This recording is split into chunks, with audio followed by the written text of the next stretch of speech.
नमस्कार, welcome to dynamic economy and economics. मैं हूं दिग्विजय मिश्रा। आज के इस वीडियो में हम हैरड मॉडल के इनस्टेबिलिटी पर बात करेंगे।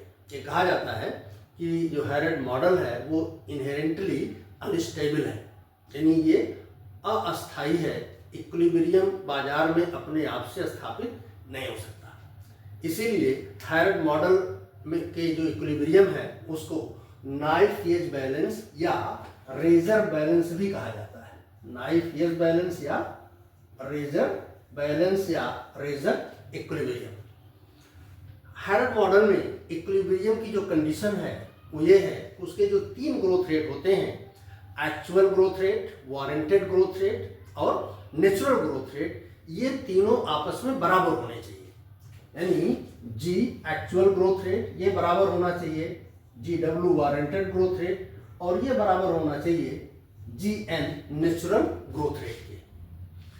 इन तीनों ग्रोथ रेट के डिटरमिनेंट्स अलग अलग हैं हैरड मॉडल में। एक्चुअल ग्रोथ रेट जो है वो डिपेंड करता है सेविंग रेट और कैपिटल आउटपुट रेशियो के रेशियो पर। Saving S/V, S is saving rate and new is capital output ratio. इससे डिसाइड होता है एक्चुअल ग्रोथ रेट इकोनॉमी का क्या होगा। वारंटेड ग्रोथ रेट डिपेंड करता है कि जो प्रोड्यूसर्स हैं, जो इन्वेस्टर्स हैं, उनकी एक्सपेक्टेशन क्या है फ्यूचर के विषय में। वो क्या सोचते हैं, जैसे कोई बिल्डर है तो क्या सोचता है कि लोगों की इनकम कितनी बढ़ेगी, उस हिसाब से वो प्लानिंग करता है कि हमें कितने मकान साल भर में बनाने चाहिए।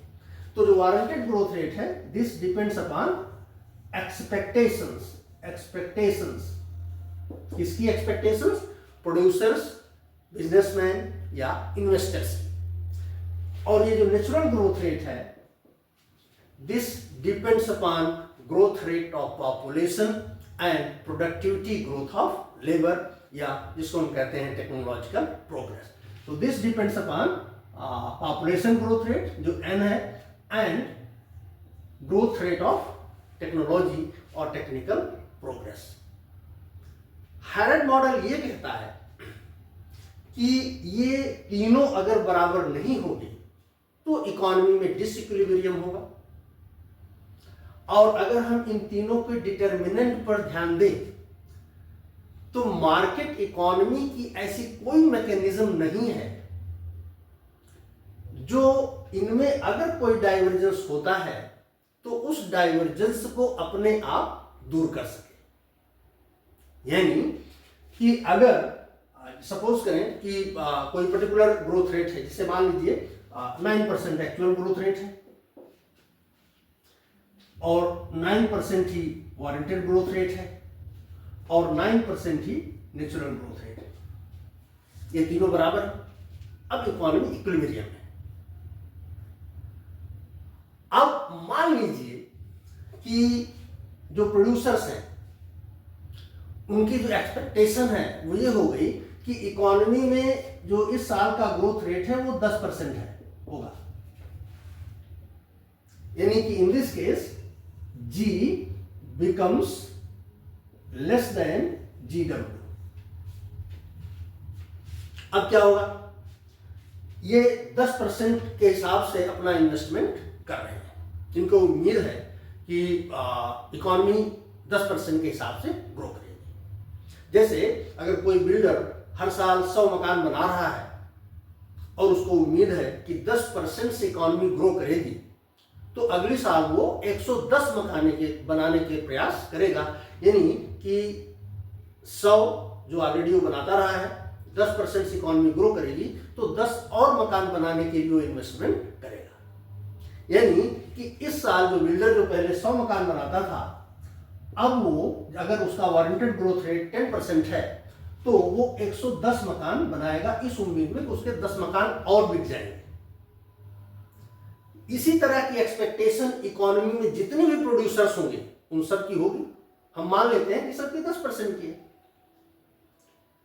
लेकिन एक्चुअल ग्रोथ रेट अगर 9% ही हुआ, अगर एक्चुअल ग्रोथ रेट 9% ही हुआ, G is less than GW, इसका मतलब कि इस बिल्डर ने जितने मकान बनाए वो सारे बिक नहीं पाएंगे, क्योंकि बिकना जो होगा मकान का वो एक्सपेक्टेशन पर डिपेंड नहीं करेगा, वो एक्चुअल पर डिपेंड करेगा। तो अगर लोगों की एक्चुअल इनकम 10% नहीं बढ़ी तो 10% के हिसाब से जितने मकान बनाए गए हैं वो सारे मकान बिक नहीं पाएंगे। परिणाम क्या होगा? कुछ अनसोल्ड मकान रह जाएंगे। यही बात जितने भी प्रोड्यूसर्स हैं उन सब के लिए लागू होगी। अब इसका परिणाम क्या होगा कि जब इन्होंने 10% का ग्रोथ एज्यूम किया और एक्चुअल में 9% हुआ, यानी कि प्रोड्यूसर्स के इन्वेस्टमेंट के कारण इकोनॉमी का जो ग्रोथ रेट था वो 10% ना होकर के 9% हुआ और उनके एक्सेस कैपेसिटी जनरेट हो गई, जैसे इनके सारे मकान बिक नहीं पाए। तो अब अगले टाइम पीरियड में वो अपना इन्वेस्टमेंट कम कर देंगे। यहां ध्यान देने वाली बात है कि एक पर्टिकुलर इन्वेस्टमेंट किया 10% का ग्रोथ ध्यान में रखते हुए, एक्चुअल ग्रोथ हुआ 9%। अब अगर वो उनकी अनसोल्ड स्टॉक रह गया, एक्सेस कैपेसिटी जनरेट हो गई, तो अब अगले टाइम पीरियड में वो अपना इन्वेस्टमेंट और कम कर देंगे।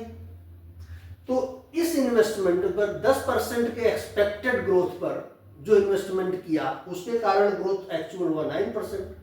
अब अगर इससे कम इन्वेस्टमेंट किया जाएगा तो एक्चुअल ग्रोथ और कम हो जाएगा और परिणाम होगा कि एक्चुअल ग्रोथ लगातार घटता चला जाएगा। क्यों? क्योंकि जो बिजनेसमैन है उनको यहाँ एक्सेस कैपेसिटी जनरेट हो रही है, अनसोल्ड स्टॉक बना हुआ है। तो जी और जी डब्ल्यू के बीच का जो डिफरेंस है वो लगातार बढ़ता जाएगा और इकोनॉमी कुमुलेटिव डिप्रेशन में चली जाएगी। इसी का उल्टा, अगर वारंटेड ग्रोथ रेट अगर ये कम हो जाता है, G becomes greater than G W, जैसे मान लीजिए कि G is 10% and G W is 8%।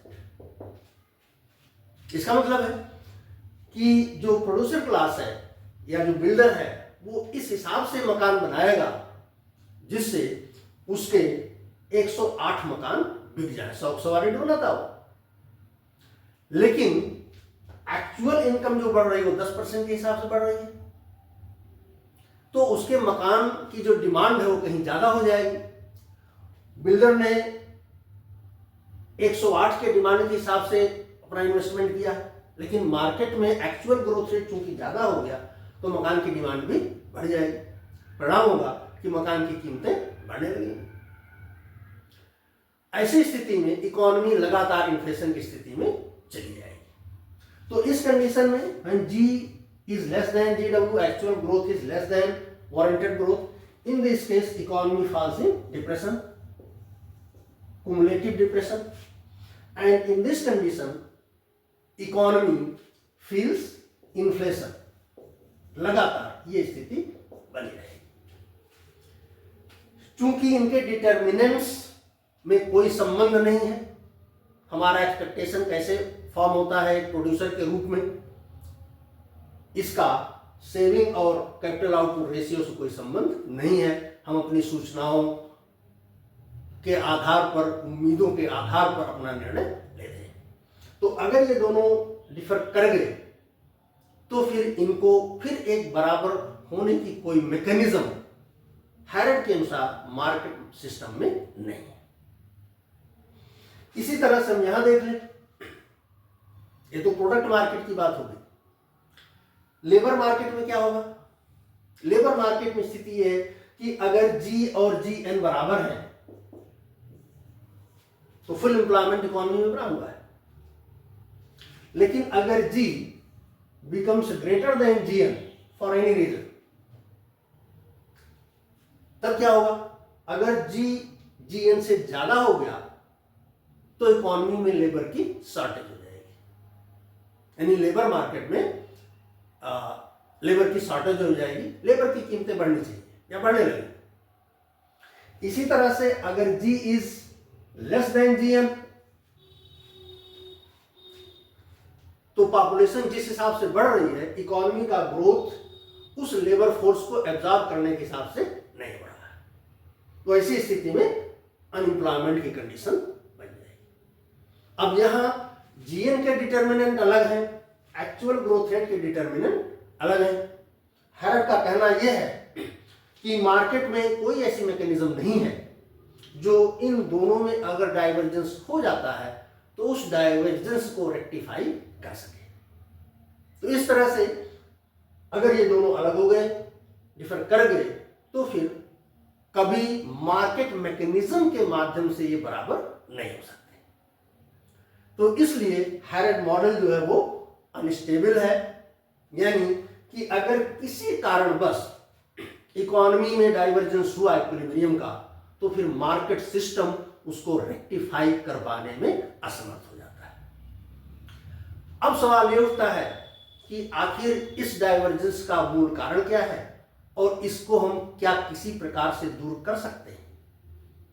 तो हैरेड मॉडल में जो ये डाइवर्जेंस आ रहा है, इसका जो मूल कारण है वो हैरेड की एजम्पशंस है, और वो एजम्पशंस उनकी जो है fixed saving rate, fixed capital output ratio और फिक्स्ड कैपिटल लेबर रेशियो। ये जो इनकी एजम्पशंस हैं, इसके कारण ये मॉडल अनस्टेबल हो जाता है, यानी कि अगर इकोनॉमी में डिसइक्विलिब्रियम आ गया तो उस डिसइक्विलिब्रियम को मार्केट स्वयं से ठीक नहीं कर सकती। अगर इन एजम्पशंस को हम रिलैक्स कर दें तो फिर इस डिसइक्विलिब्रियम की समस्या का समाधान हो सकता है।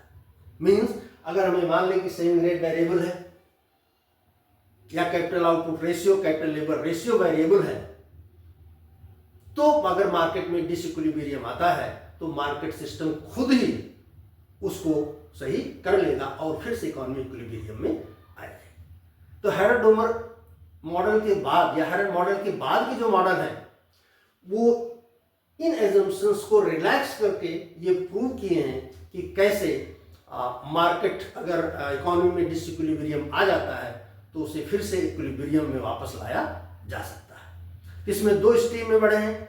एक स्ट्रीम आपके